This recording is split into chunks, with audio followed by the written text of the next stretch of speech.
समास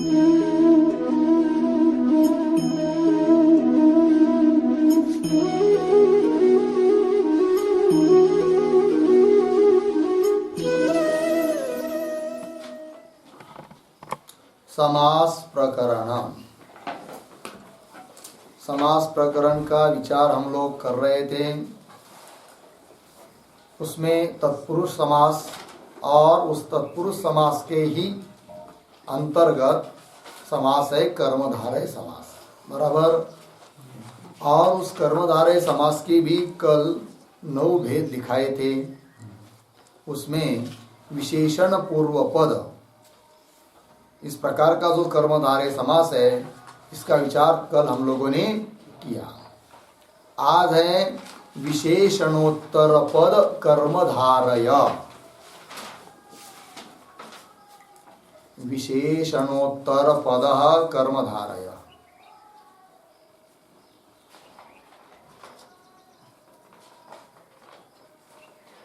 ठीक है। नंबर 2 का समास है उस 9 भेद के अंतर्गत। नंबर 2 विशेषण है उत्तर पद में, जिसके इस प्रकार का समास लिखते हैं। जिस कर्मधारय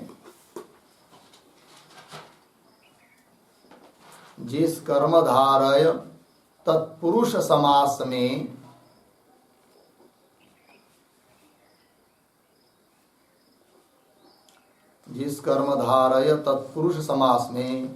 पूर्व पद विशेष्य हो,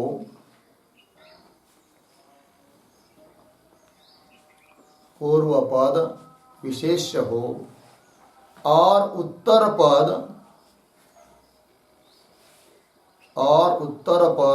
विशेषण हो,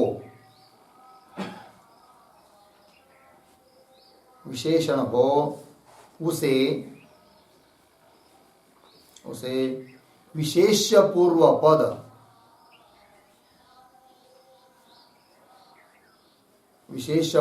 पद अथवा विशेषणोत्तर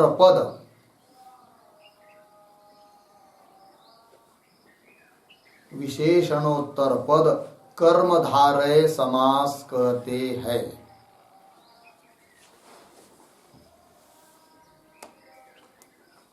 कर्मधारय समास कहते हैं। ठीक है, सरल परिभाषा है। जिस कर्मधारय तत्पुरुष समास में पूर्व पद कैसा हो?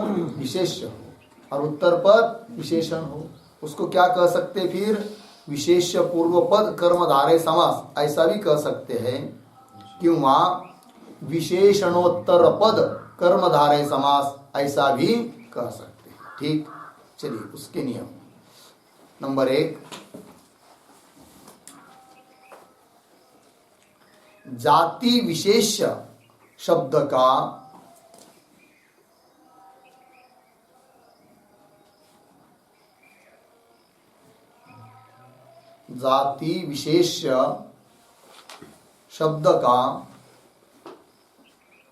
प्रशंसावाची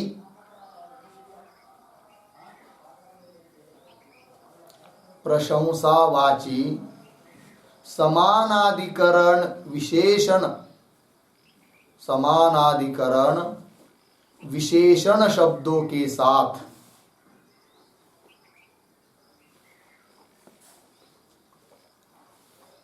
के साथ कर्मधारय समास होता है।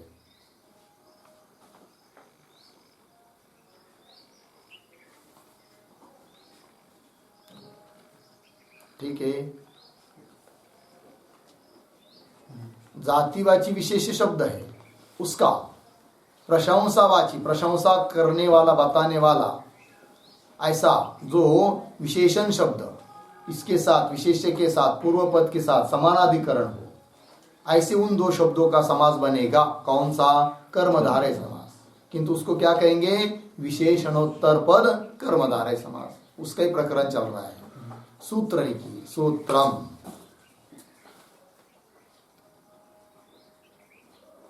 प्रशंसावचनैश्च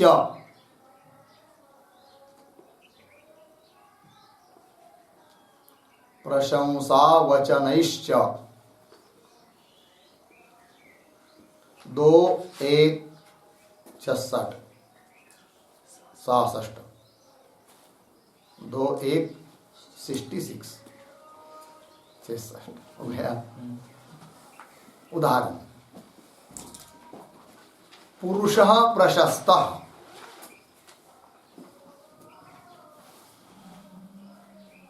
पुरुषः प्रशस्तः बराबर पुरुष मचर्चिका,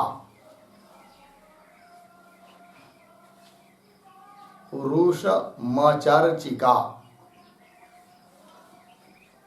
अर्थात श्रेष्ठ पुरुष, इसका अर्थ है।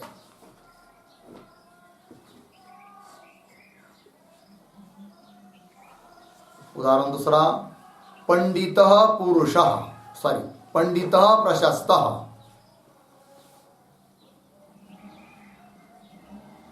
पंडितः प्रशस्तः बराबर पंडित प्रकांडम, पंडित प्रकांडम मतलब श्रेष्ठ पंडित, पंडित प्रकांडम। आगे का उदाहरण विद्वान प्रशस्तः,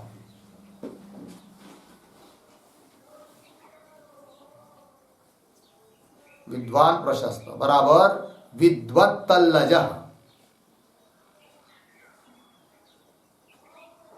विद्वत्तल्लजः श्रेष्ठ विद्वान, विद्वत्तल्लजः श्रेष्ठ विद्वान। ठीक, चलिए आगे का नियम। निंदित रूप विशेष्य शब्दों का, निंदित रूप विशेष्य शब्दों का, निंदित रूप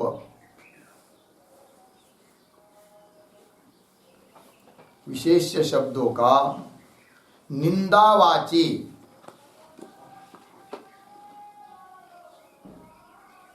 निंदावाची समानाधिकरण, समानाधिकरण विशेषण शब्दों के साथ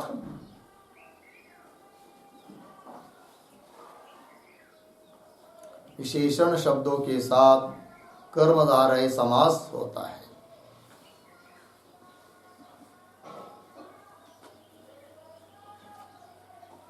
नियम है का? ठीक है। पूर्व पद क्या हो? निंदित रूप हो विशेष शब्द, और आगे वाला निंदावाचक कोई विशेषण शब्द हो, और दोनों का समानाधिकरण है तो समास होगा कौन सा? कर्मधारय। सूत्र कुत्सितानि कुत्सनैहि, कुत्सितानि कुत्सनैहि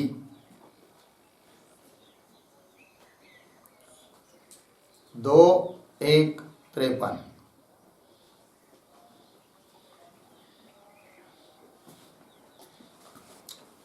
उदाहरण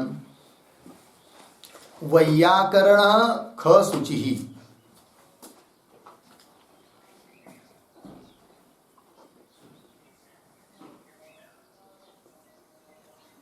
वैयाकरण ख शुचि बराबर वैयाकरण ख शुचि।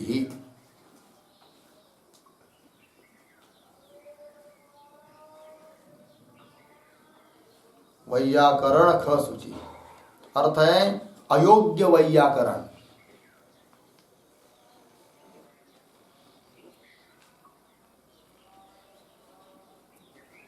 अयोग्य वैयाकरण। ठीक है जी।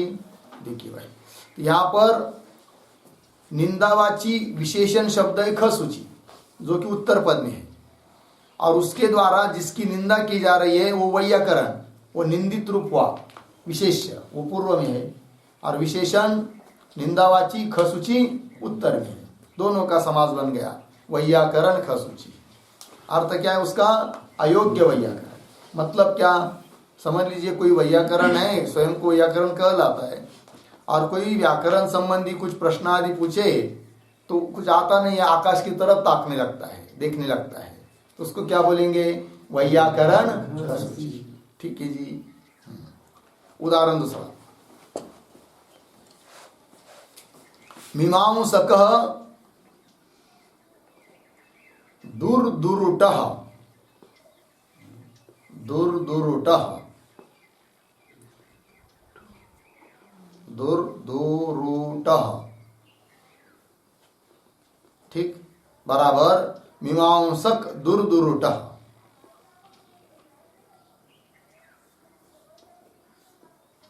मीमांसक दुर्दुरुटः, इसका अर्थ है नास्तिक मीमांसक।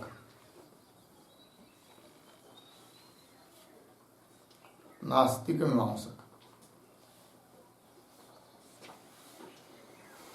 ठीक है। और आगे का उदाहरण, याज्ञिकः कितवः।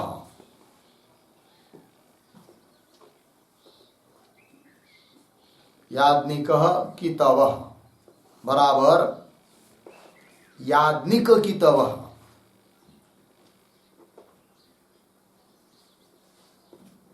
याज्ञिक कितवः, अर्थ द्रव्योपार्जन मात्र के लिए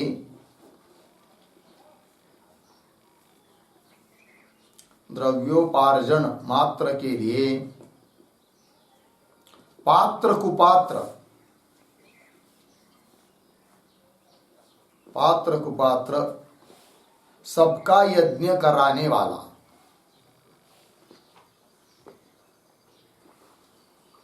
सबका यज्ञ कराने वाला,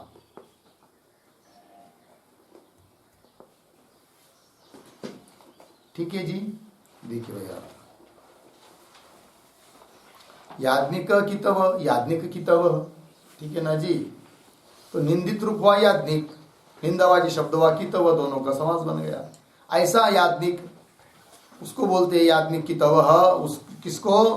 कि जो केवल द्रव्य मात्र के लिए, उसको कुछ लेना देना नहीं है, सामने वाला व्यक्ति पात्र है कि कुपात्र है, सबका यज्ञ करा देता है, ठीक है ना जी, केवल अपने दक्षिणा के लिए, उसको क्या बोलेंगे? याज्ञिक कितव, ठीक। और आगे चलिए, नियम आगे, चतुष्पाद। चतुष्पाद कौंस में लिखिए, 4 पाव वाले, कौंस बंद।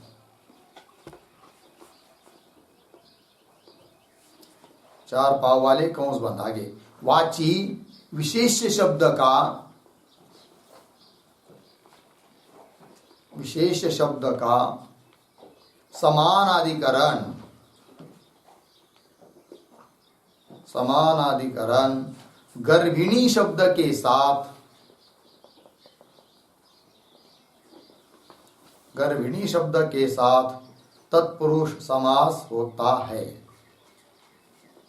कर्मधारय, भाई तत्पुरुष मतलब कर्मधारय समास होता है, तत्पुरुष का ही भेद है इसीलिए बोला। गर्भिणी शब्द के साथ कर्मधारय समास होता है।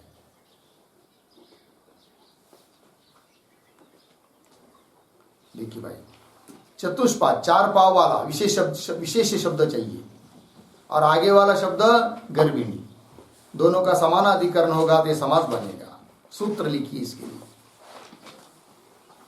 चतुष्पादो गर्भिण्या,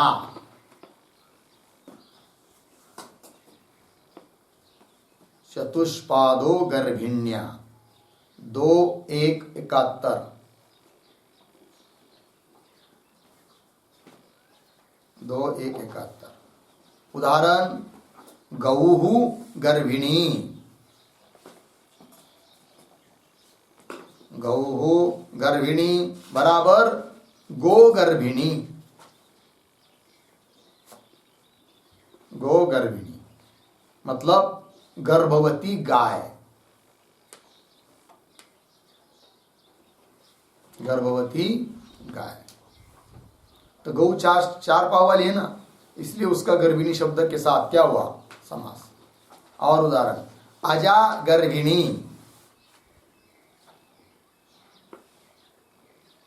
बराबर अजा गर्भिणी,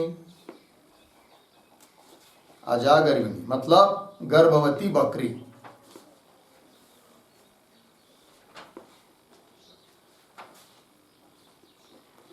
ठीक है, ये हो गया भाई विशेषणोत्तर पद कर्मधारय समास। अब कर्मधारय समास के 9 भेदों में से तीसरा भेद विशेषणो भय पद कर्मधारय।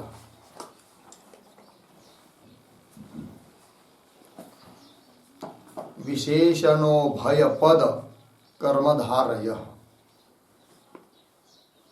ठीक, लिखेंगे जिस कर्मधारय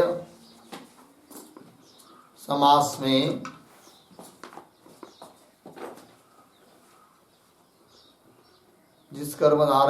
में पूर्व पद और उत्तर पद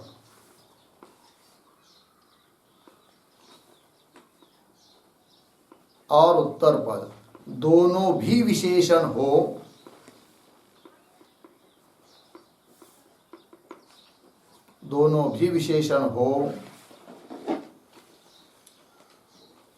उस कर्मधारय समास को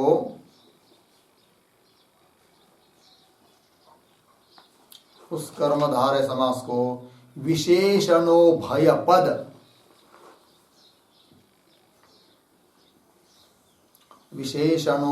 पद कर्मधारय समास कहते हैं।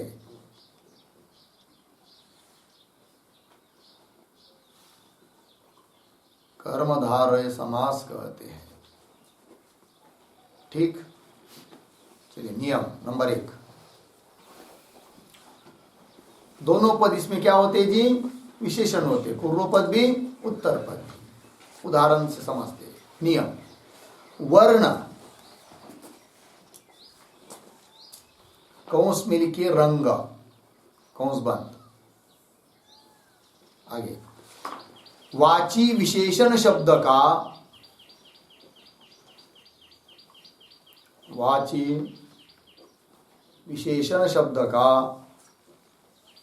समानाधिकरण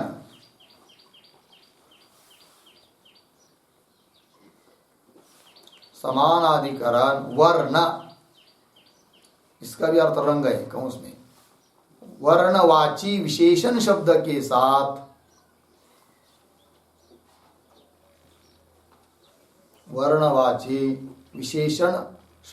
साथ कर्मधारय समास होता है।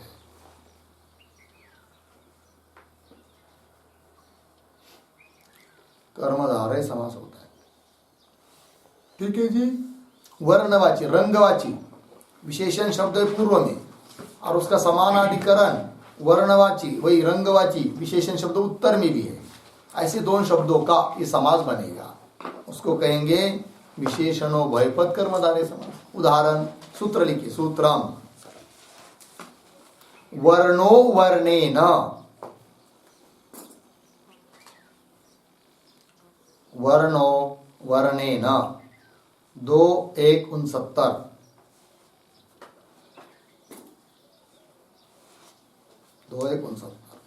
उदाहरण कृष्णः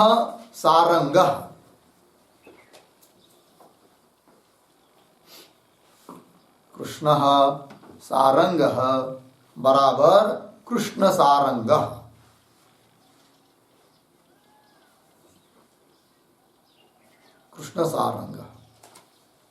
मतलब क्या अर्थ? काला और चितकबरा,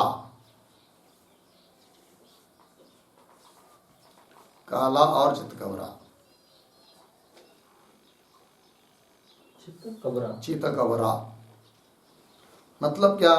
देखिए, काले के आधार पर चितकबरा रंग, कभी कभी देखा होगा, पहले तो काला है ज्यादा, कई पशु को देखा होगा काला काला है और उसके ऊपर क्या है फिर अलग अलग डब्बे है, उसको कोई कहेंगे क्या? कृष्ण सारंग। ठीक है जी। इस प्रकार काले के आधार पर वो डब्बे है, चितकबरा लग गया जी। उदाहरण आगे रक्त कृष्ण,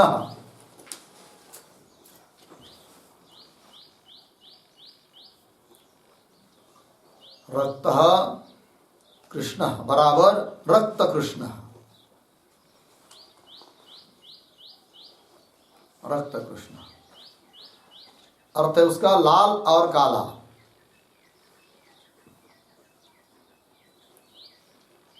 लाल और काला मतलब क्या? लाल भूमि पर काली बिंदियां, ये उसका तात्पर्य है। क्योंकि लाल और काला एक साथ कैसा रहेगा? इसका मतलब यही है कि लाल भूमि, पहले कौन है? लाल, उसके ऊपर काली काली क्या है जी? बिंदिया, उसको क्या कहेंगे? रक्त कृष्ण। लाल भूमि पर काली बिंदिया, काली ठपके। होगा? हुआ? आगे उदाहरण, लोहितः शबलः,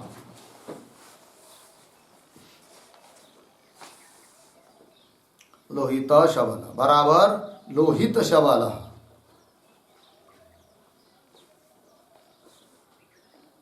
लोहित शबल अर्थ है लाल और चितकबरा।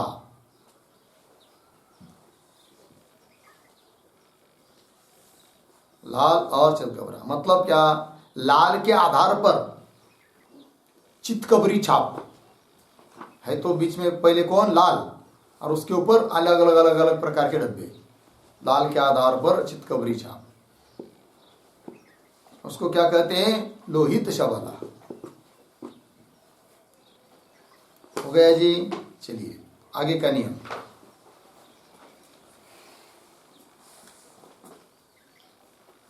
जिसके पूर्व में, जिसके पूर्व में नए, नए कौंस में लिखिए अ, कौंस में अवर्ण, कौंस बंद। आगे नहीं लगा हो, नहीं लगा हो ऐसे, ऐसे त प्रत्ययांत विशेषण शब्द का, त प्रत्ययांत विशेषण शब्द का नए सहित, नए सहित त प्रत्ययांत, नए सहित त प्रत्ययांत लिखा, समानाधिकरण विशेषण शब्द के साथ, समानाधिकरण विशेषण शब्द के साथ कर्मधारय समास होता है।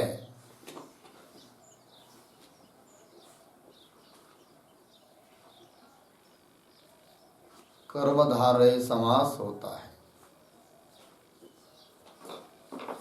ठीक है, क्या अर्थ है? देखिए भाई, तो प्रत्यांत शब्द पूर्व में भी है और पर में भी है, मतलब पूर्व पद भी तो प्रत्यांत है और उत्तर पद भी तो प्रत्यांत, किंतु दोनों में अंतर है। पहला जो है शब्द, पूर्व शब्द तो प्रत्यांत, वो ऐसा कि जिसके, उसके पूर्व में क्या न हो? नए लगा नहीं हो, है कि नहीं? निषेधवाचक अव्यय जो न है उसका अवस्था है, वो नहीं चाहिए। ऐसा पूर्व में कौन चाहिए? तो प्रत्ययांत शब्द। और उत्तर पद जो है वो भी तो प्रत्ययांत चाहिए, किंतु उसको कैसा चाहिए?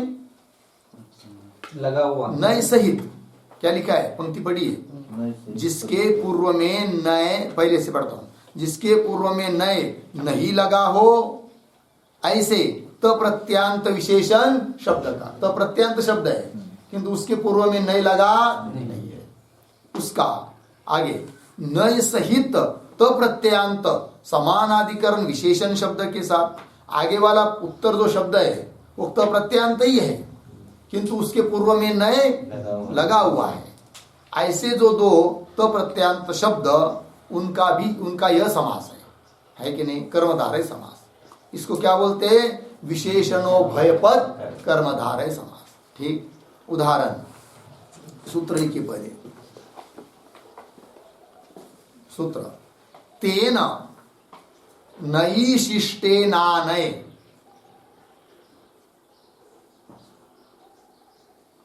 तेन नई विशिष्टेन विशिष्टेनानय, तेन नई विशिष्टेनानय।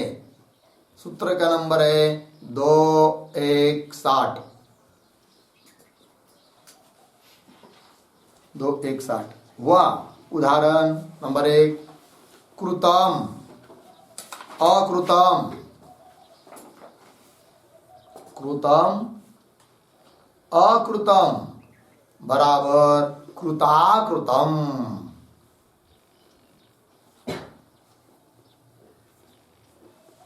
कृताकृतम हो गया।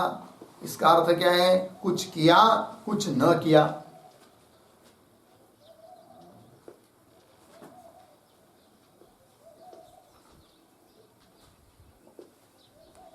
ठीक है जी, कुछ किया, कुछ नहीं किया। कृताकृतम।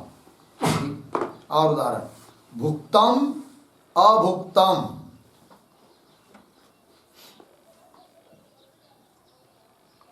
बराबर भुक्ता भुक्तम।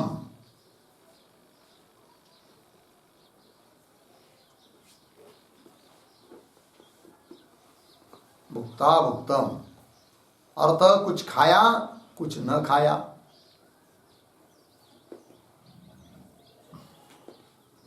कुछ खाया, कुछ न खाया। देखिए इन सभी उदाहरणों में क्या हो रहा है? कृतम अकृतम पहला उदाहरण था, तो कृतम कैसा? एक तो प्रत्यांत है और उसके पूर्व में नहीं लगा हुआ नहीं है। और उत्तर पोत कौन है? अकृतम, वो भी तो प्रत्यांत है किंतु उसके पूर्व में न लगा हुआ है, समास बन गया है कि नहीं? तो उसी प्रकार भुक्तम अभुक्तम। जैसे उदाहरण, तेन भुक्तम, उसने खाया। तेन न भुक्तम, तो अभुक्तम, उसने नहीं खाया। तेन भुक्ता भुक्तम, खाया नहीं खाया, कुछ खाया, कुछ नहीं खाया। ठीक है ना? इस प्रकार चलिए, क्यों वहां खाया लेकिन नहीं के बराबर खाया, उसको भी कह सकते भुक्ता भुक्तम। ठीक है। और उदाहरण, पीतम अपीतम,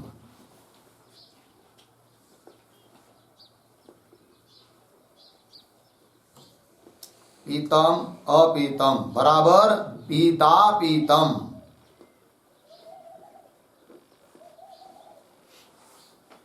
पीता पीतम, कुछ पिया, कुछ न पिया।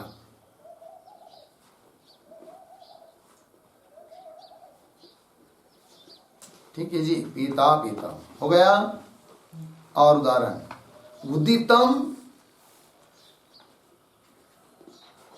अनुदितम, उदितम अनुदितम बराबर उदितानुदितम।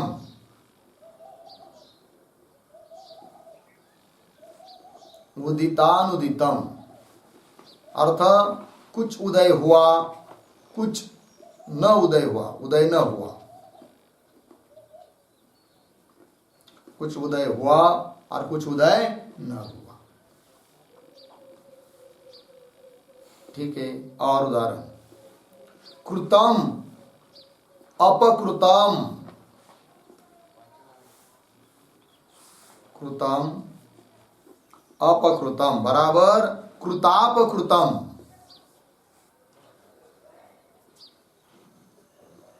कृतापकृतम मतलब क्या अर्थ? कुछ किया हुआ, कुछ किया हुआ और कुछ बिगड़ा हुआ।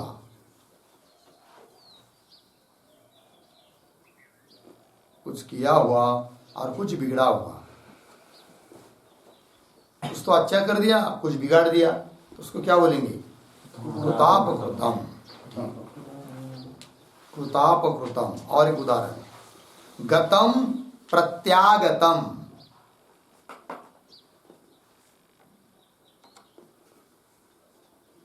गतम प्रत्यागतम बराबर गत प्रत्यागतम।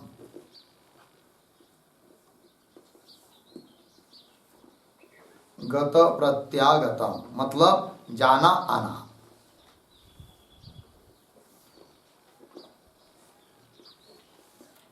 हो गया जी। अब चलिए आगे।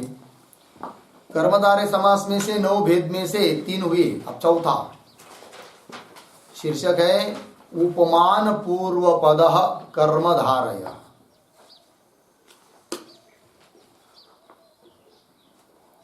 उपमान पूर्व पद कर्मधारय। ठीक, लिखते हैं। जिस कर्मधारय समास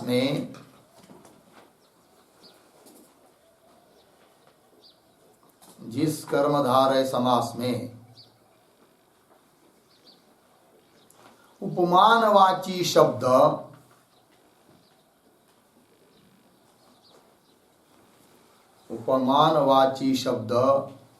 पूर्व पद में हो,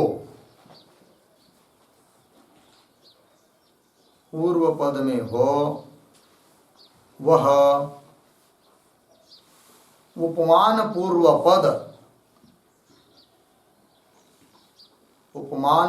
पद कर्मधारय समास कहलाता है। कर्मधारय समास कहलाता है।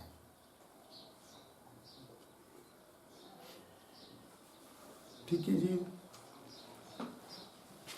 इस कर्मधारय समास में उपमानवाची शब्द कैसा हो चाहिए? पूर्व में चाहिए। उसको क्या बोलेंगे? उपमान पूर्व पद कर्मधारय समास। उदाहरण, नियम लिखिए। नहीं, उपमानवाची शब्दों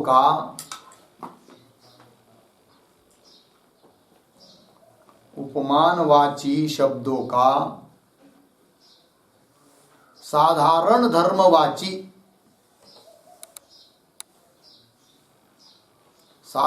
धर्मवाची कौंस में लिखिए। उपमान और उपमेय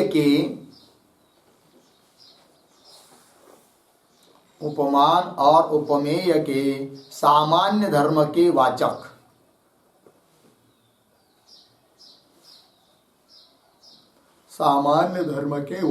कौंस बंद।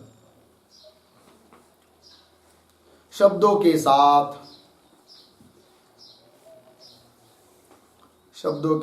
कर्मधारय समास होता है।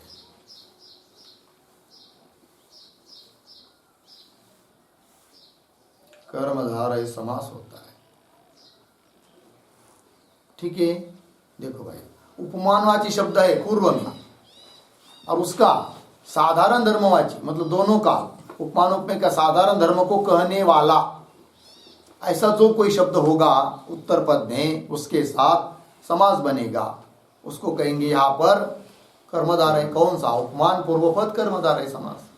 सूत्र, उपमानानि सामान्य वचनैः।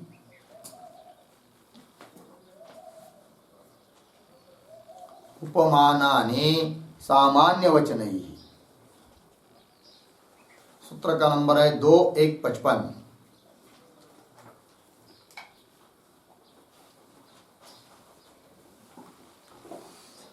हो गया जी।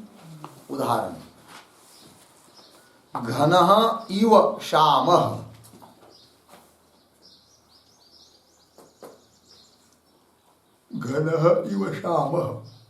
बराबर घनश्यामः।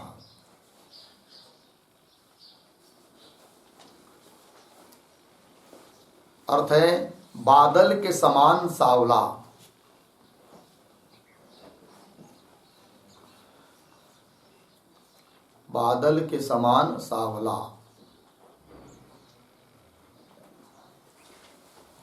ठीक है, देखिए भाई, तो उपमान है यहाँ पर पूर्व में घन मतलब मेघ, और उपमेय कौन है? श्याम नाम का व्यक्ति।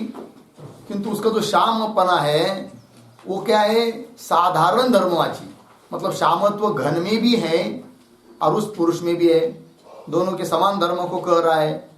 इसलिए उपमानवाचक शब्द जो घन, उसका श्याम शब्द के साथ समास हुआ, उसको कहेंगे उपमान पूर्व पद समास।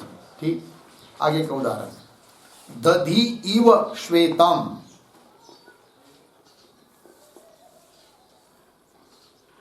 दधि इव श्वेतम बराबर दधि श्वेतम।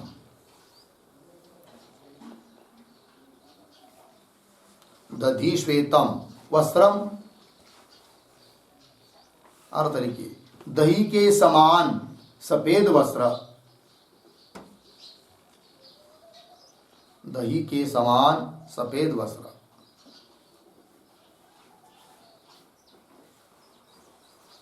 ठीक है जी। देखिए पूर्व पद है दही, उपमान है, और उपमेय कौन है? वस्त्र।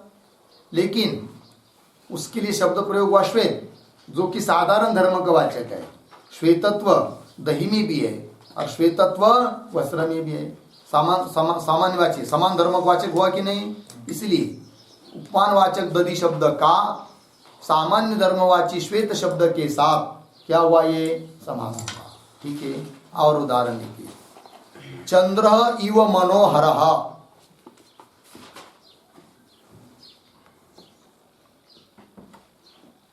चंद्र इव मनोहरः बराबर चंद्र मनोहरः, चंद्र मनोहरः बालः।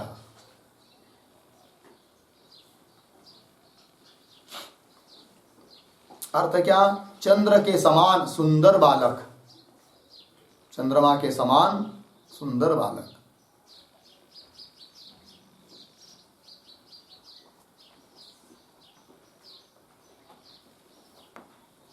चंद्रमा के समान सुंदर बालक हुआ ना सब।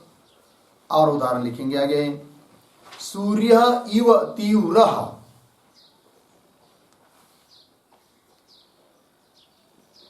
सूर्य इव तीव्रः बराबर सूर्य तीव्रः, सूर्य तीव्रः पार्थिवः, पार्थिव। अर्थ की सूर्य के समान तेज राजा,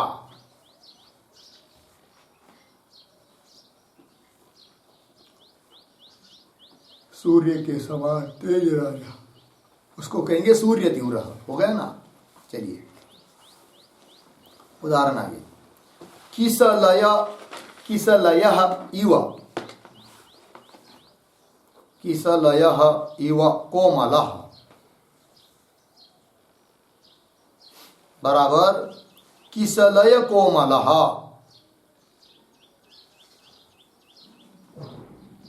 किसलय कोमलः करः।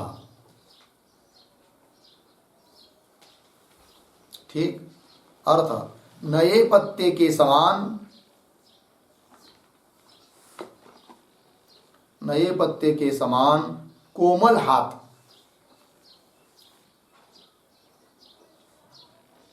नए पत्ते के समान कोमल हाथ। ठीक है जी। किसी किसी के हाथ ऐसे होते ना, एकदम जैसे पेड़ के नए नए पत्ते आते ना, ऐसे कोमल होते हैं, है कि नहीं? क्या हुआ? छोटे बच्चे उसको क्या कहते? किसलय कोमल कर। ठीक है। चलिए। और किसी किसी का ऐसे रफ होते हैं, पत्थर से भी कठिन। हाँ हाँ। चलिए आगे उदाहरण। वात इव चपलम,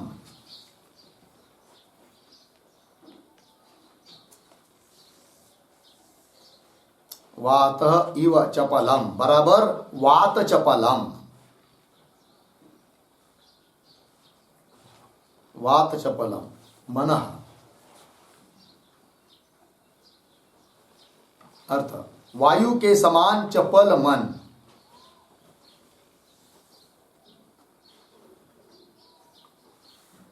वायु के समान चंचल मन। उपमावाची शब्द है वात, और उसका चपल शब्द के साथ चपलता वायु में भी है मन में भी, दोनों का समान धर्म को कह रहा है शब्द, समास बन गया जी। ठीक है ना जी। चलिए आगे। आगे का उदाहरण। कुसुमम इव कोमलम,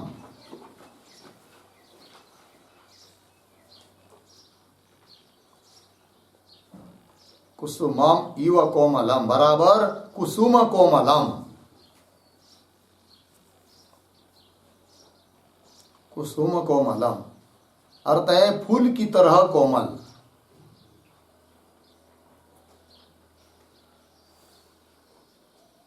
फूल की तरह कोमल। और आगे उदाहरण, वज्रम इव कठोरम,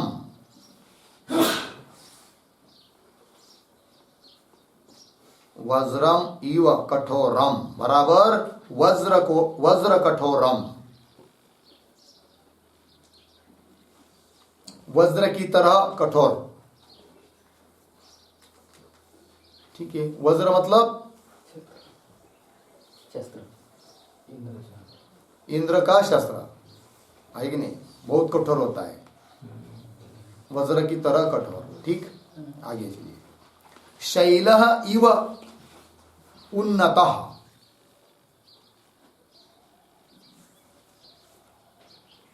शैलः इव उन्नतः बरोबर शैलोन्नतः,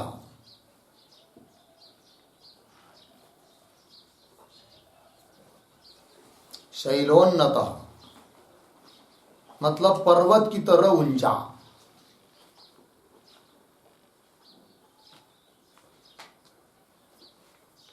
पर्वत की तरह ऊंचा हो गया जी। चलिए, ये हो गया सब उपमान पूर्व पद कर्मधारय हुआ ना। आगे चलते हैं, आगे का नंबर है 5वां 9 भेदों में से, उसको लिखते हैं शीर्षक उपमानोत्तर पद।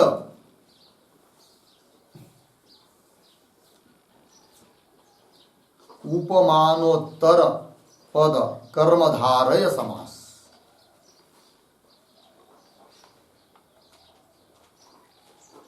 ठीक है, देखिए, जिस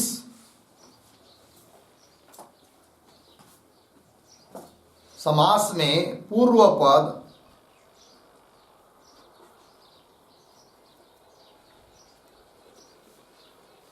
ठीक है, जिस समास में कि जिस तत्पुरुष समास में पूर्व पद उपमेय शब्द हो, उपमेय शब्द हो, और उत्तर पद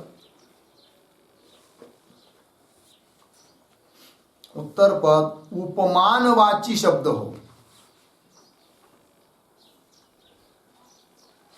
उपमानवाची शब्द हो, उसको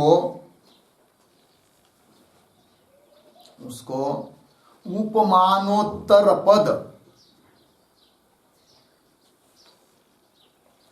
उपमानोत्तर पद कर्मधारय समास कहते हैं।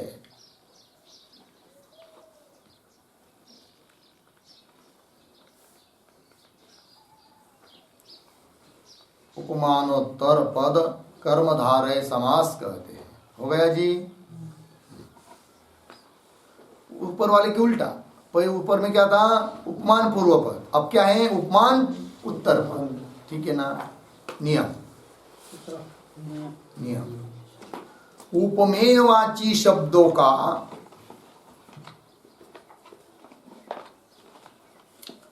उपमेयवाची शब्दों का व्याघ्र आदि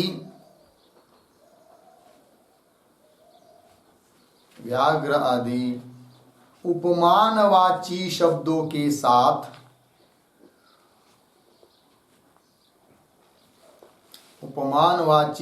के साथ कर्मधारय समास होता है।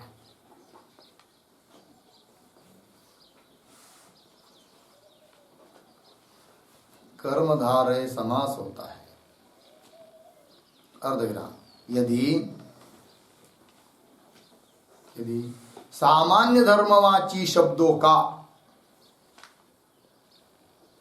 यदि सामान्य धर्मवाची शब्दों का प्रयोग नहीं किया जा रहा हो तो, नहीं किया जा रहा हो तो,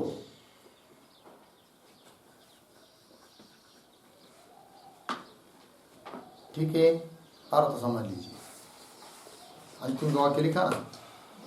चलिए, उपमेयवाची शब्दों का पहला शब्द कैसा है, उपमेय शब्दों का, और आगे का शब्द उपमानवाची, किंतु कौन, व्याघ्र आदि उपमानवाची शब्दों के साथ कर्मधारय समास होता है। किंतु एक शर्त दी यहां पर, वो जो सामान्य धर्म होता है दोनों में रहने वाला समान धर्म, ऐसा बताने में तात्पर्य नहीं, ऐसा बता नहीं रहा है वो शब्द।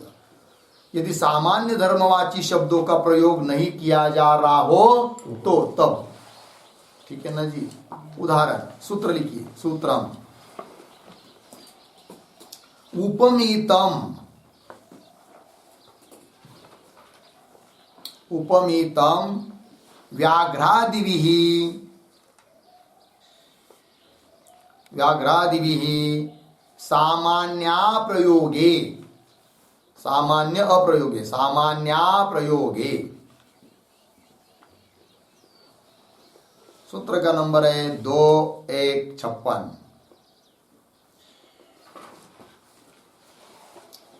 2156, ठीक। उदाहरण पुरुष व्याघ्र इव,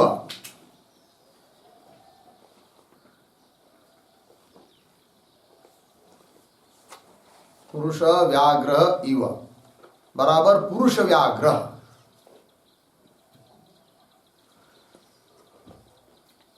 पुरुष व्याघ्र, ठीक। अर्थ पुरुष जो व्याघ्र के समान हो,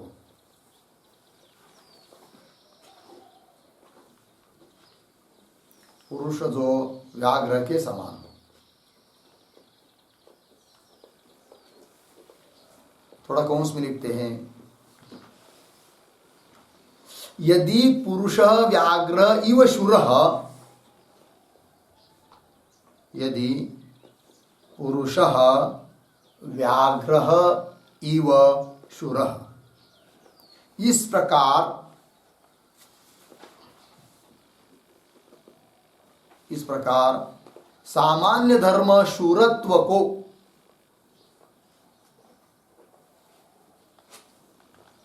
सामान्य धर्म शूरत्व को कहने की इच्छा हो तो, कहने की इच्छा हो तो पुरुष और व्याघ्र पद का,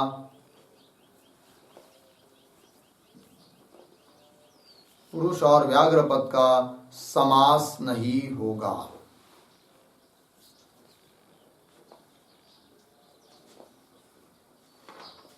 समास नहीं होगा। देखिए ठीक है जी, चलिए नियम के अनुसार क्या नियम बताया था? उपमेयवाची शब्द का व्यानवाची शब्द, तो उपमानवाची शब्द कौन है यहाँ पर? व्याघ्र, और उपमेय कौन है? पुरुष, ठीक है। तो उपमेयवाची शब्द जो पुरुष, उसका व्याघ्र शब्द जो उपमानवाची है उसके साथ समास हुआ।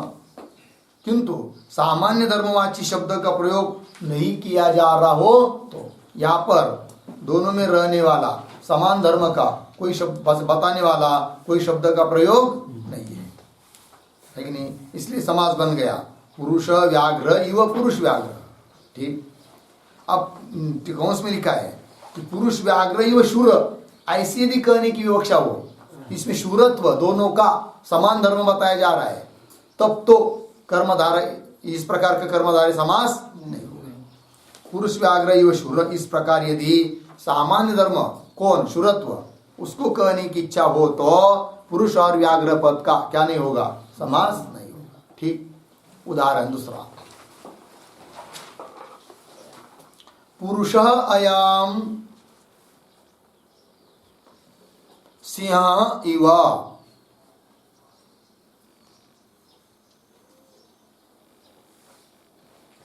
पुरुष अयम सिंह इव बराबर पुरुष सिंह,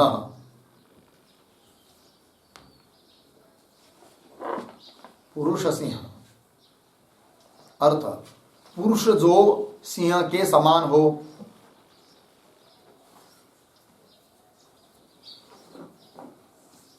पुरुष जो सिंह के समान हो,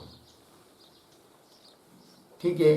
तो यहां पर उपमेयवाची शब्द कौन है? पुरुष, और उपमानवाची शब्द कौन है? सिंह, है कि नहीं? और दोनों के समान धर्म का वाचक ऐसा शूरत्व वगैरह कोई शब्द नहीं। भले समान धर्म दोनों में हो, किंतु उस समान धर्म का वाचक कोई शब्द यहाँ पर नहीं है। लगे कि नहीं? इसलिए कह दिया पुरुष अयम सिंह, पुरुष डायरेक्ट सिंह शब्द का प्रयोग है कि नहीं? सिंह इव शूर ऐसा लिखा नहीं है, तो पुरुष सिंह। उदाहरण और, मुखम पद्मम इव,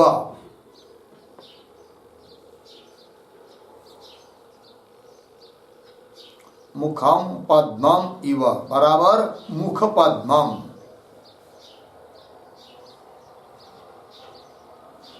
मुख पद्म अर्थ है कमल के समान मुख। कमल का फूल होता है ना, कमल के समान मुख।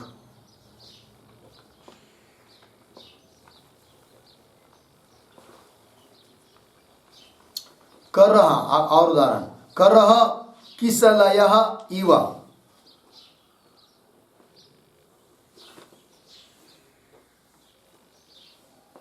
करह किसलयः इव बराबर कर किसलयः। कर किसलयः अर्थ है नव पल्लव सरीखा हाथ। नव पल्लव सरीखा हाथ। ठीक, और उदाहरण, पार्थिवः चंद्रः इव,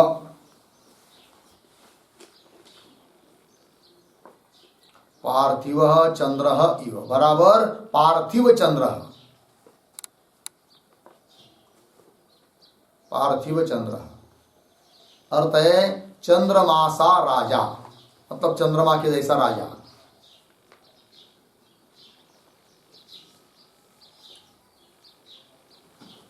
हो गया। आगे का उदाहरण, पुरुषः ऋषभः इव,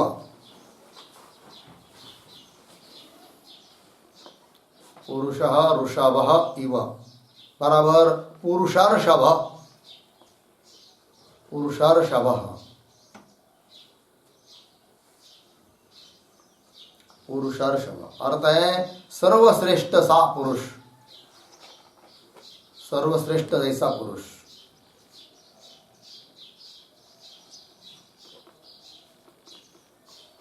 ठीक, और एक उदाहरण, मुखम कमलम इव,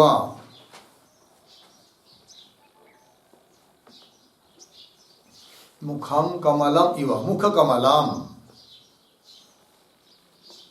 अर्थ है कमाल के समान, कमल के समान मुख।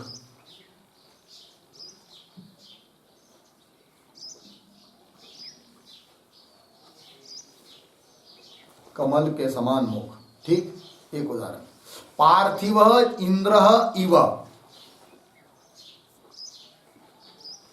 पार्थिव इंद्र इव बराबर पार्थिवेंद्र। पार्थिवेंद्र अर्थ है इंद्र के समान राजा।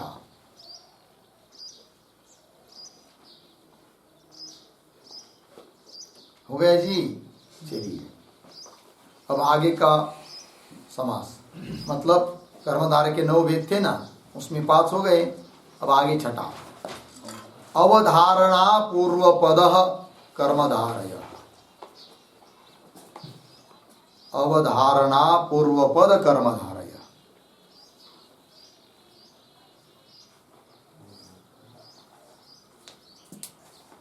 ठीक, देखिए जिस कर्मधारय समास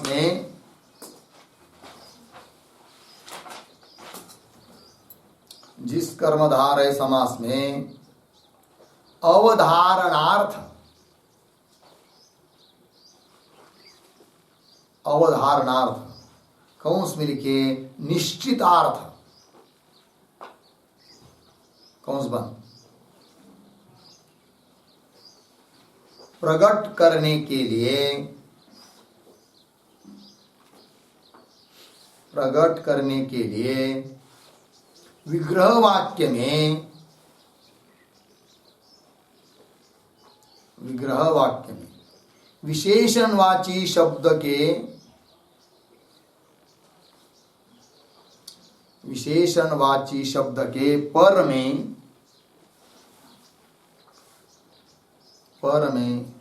एवकार का प्रयोग होता हो, एवकार का प्रयोग होता हो, का प्रयोग होता है तो एवकार का प्रयोग होता है तो उसे अवधारणा पूर्व पद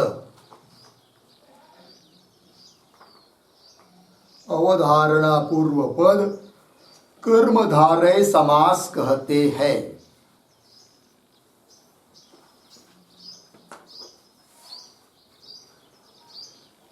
कर्मधारय समास कहते हैं।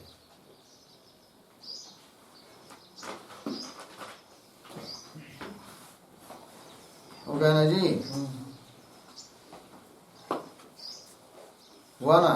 जिस कर्मधारय समास में अवधारणार्थ अर्थात निश्चित अर्थ प्रकट करने के लिए, निश्चित अर्थ प्रकट करने के लिए विग्रह वाक्य में क्या होता है, विशेषणवाची शब्द के पर में आगे एवकार का प्रयोग होता है, तब उसको क्या कहते हैं, अवधारणा पूर्व पद कर्मधारय समास। नियम नंबर 1, विशेषणवाची शब्द का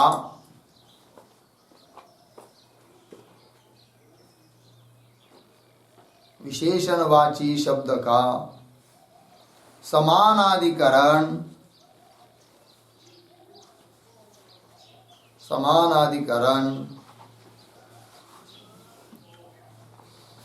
विशेषवाची शब्द के साथ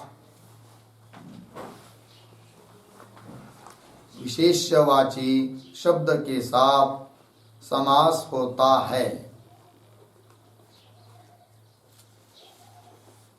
होता है। किंतु अवधारणार्थ प्रकट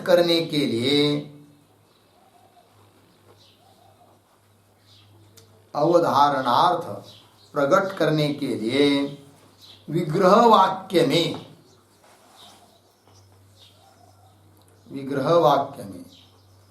विशेषण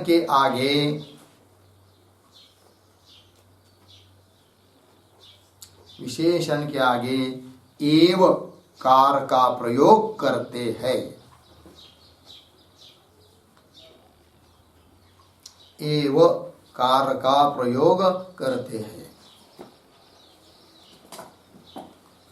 ठीक है जी? देखिए क्या अर्थ है, विशेषणवाची शब्द का समानाधिकरण कोई विशेषवाची शब्द के साथ समास होता है, किंतु एक शर्त बताई, क्या, अवधारणार्थ अर्थात निश्चितार्थ प्रकट करने के लिए विग्रह वाक्य में विशेषण शब्द के आगे क्या रहेगा, एवकार है कि नहीं। ऐसा जो समास, उसको क्या कह दिया यहाँ पर, अवधारणा पूर्वपद कर्मधारय समास। सूत्र, विशेषणम विशेषेण बहुलम, विशेषणम विशेषेण बहुलम, विशेषणम विशेषेण बहुलम। सूत्र का नंबर है 2157। अर्थ देखिए, उदाहरण, विद्या एव धनम,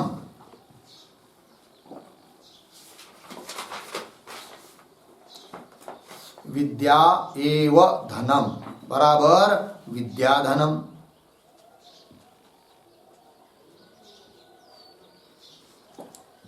अर्थ क्या हुआ, विद्या ही धन है।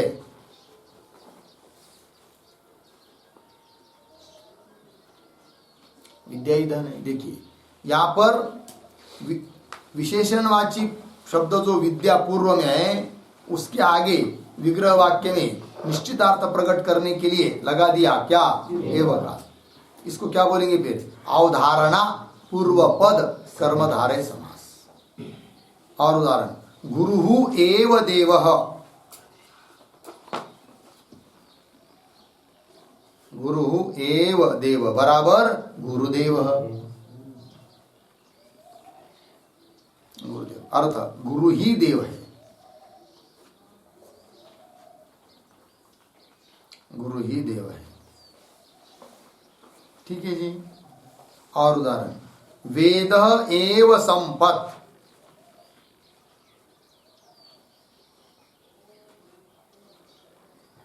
वेद एव संपत् बराबर वेद संपत्। अर्थ वेद ही संपत्ति है।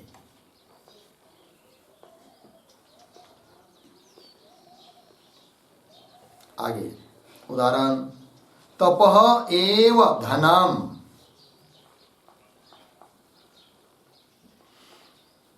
तपः एव धनम बराबर तपोधनम। तपोधनम अर्थ तप ही धन है।